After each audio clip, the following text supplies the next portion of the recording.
todos nós temos um modo diferente de viver. Talvez seja viver de acordo com a moda, viver de acordo com os hábitos, viver conforme o grupo a qual nós pertencemos. E a nossa vida mental está fortemente ligada, está fortemente conectada a tudo isso e aos nossos costumes, que variam também de acordo com a região onde nós moramos, varia de acordo com a nossa cultura, varia de acordo com o país em que nós vivemos. Então, cada um de nós vive de acordo com uma tradição ou de acordo com o clima. Se constantemente nós estamos em um estado de inquietude, de ansiedade, de irritação, de tristeza ou de algum sentimento que nós gostaríamos que fosse diferente, o fato de nós conseguirmos identificar o sentimento que nós estamos tendo é muito importante. Mas também é muito importante podermos reconhecer esses sentimentos, acolher e assumir a responsabilidade sobre aquele sentimento. Essa parte talvez seja a parte mais difícil, pois nós costumamos buscar por causas externas. Buscamos aonde ou em quem colocar a culpa ou a responsabilidade pelos nossos sentimentos ruins, pelos nossos sofrimentos emocionais. Então, uma vez que nós conseguimos acolher o sentimento que está nos fazendo ter aquele sofrimento emocional, nós precisamos buscar pelas causas dentro de nós. Ou seja, verificar em qual situação nós disparamos um gatilho mental em nós mesmos para termos aquele sentimento que nos faz sofrer ou que nos leva a tomar ações equivocadas.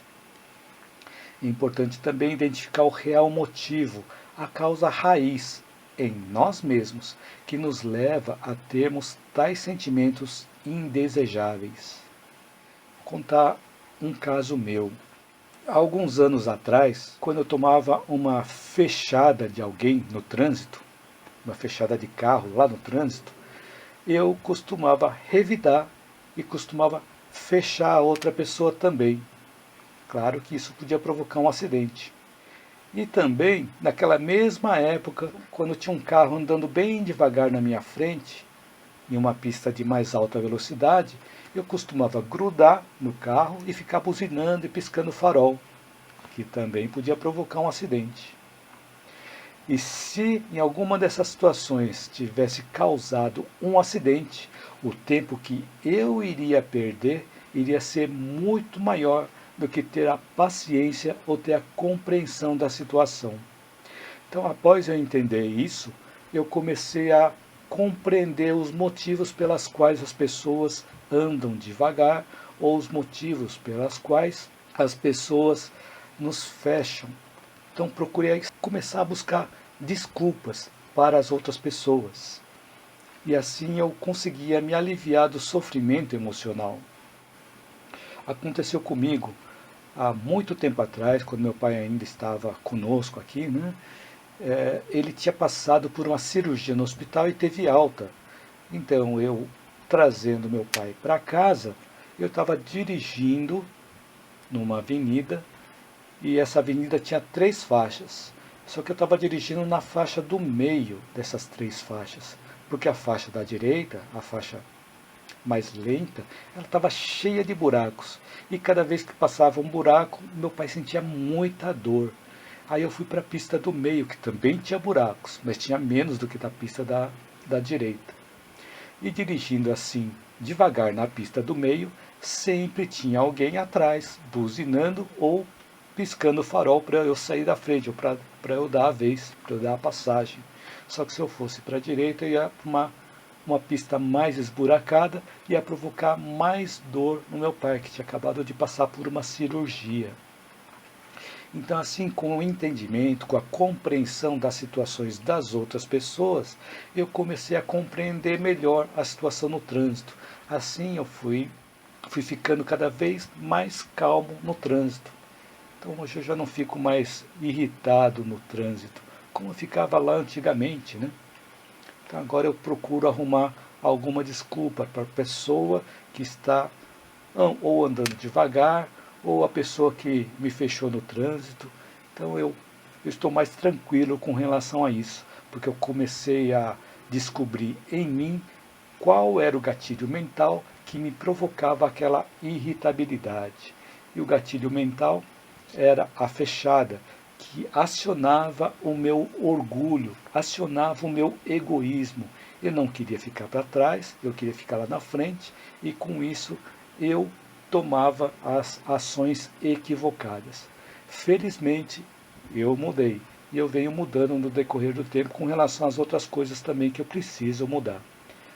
Então eu venho compartilhando isso para que nós possamos ver que o gatilho mental ele pode ser disparado através de algo que nós vemos, através de algum cheiro. Por exemplo, quando nós sentimos um cheiro de comida, às vezes começamos a salivar. Quando nós ouvimos um determinado tom de voz, ou nós podemos ficar mais tranquilos ou podemos ficar mais irritados com aquele tom de voz. Uma palavra, um sabor, enfim, qualquer sinal pode servir como gatilho mental, desde que nós estejamos associados àquele sinal a alguma coisa que nos remete a alguma ação, algum pensamento ou alguma situação. Por exemplo, se nós estivermos num ambiente e estiver um grupinho de pessoas conversando, mas nós não estamos participando da conversa, não estamos prestando atenção naquela conversa, mas se em algum momento alguém diz o nosso nome, automaticamente voltamos a nossa atenção para aquela conversa para saber se estão falando de nós ou o que eles estão falando de nós. Então isso é um gatilho mental. O nosso nome também é um gatilho mental. Então, independente da nossa forma de viver, o importante é buscarmos por pensamentos, buscarmos por ações, tendo consciência cada vez maior das nossas responsabilidades para conosco e também para com a coletividade. E nós só vamos conquistar a verdadeira felicidade e a verdadeira paz quando nós conseguimos levar uma vida onde conseguimos ajudar uns aos outros e amar uns aos outros.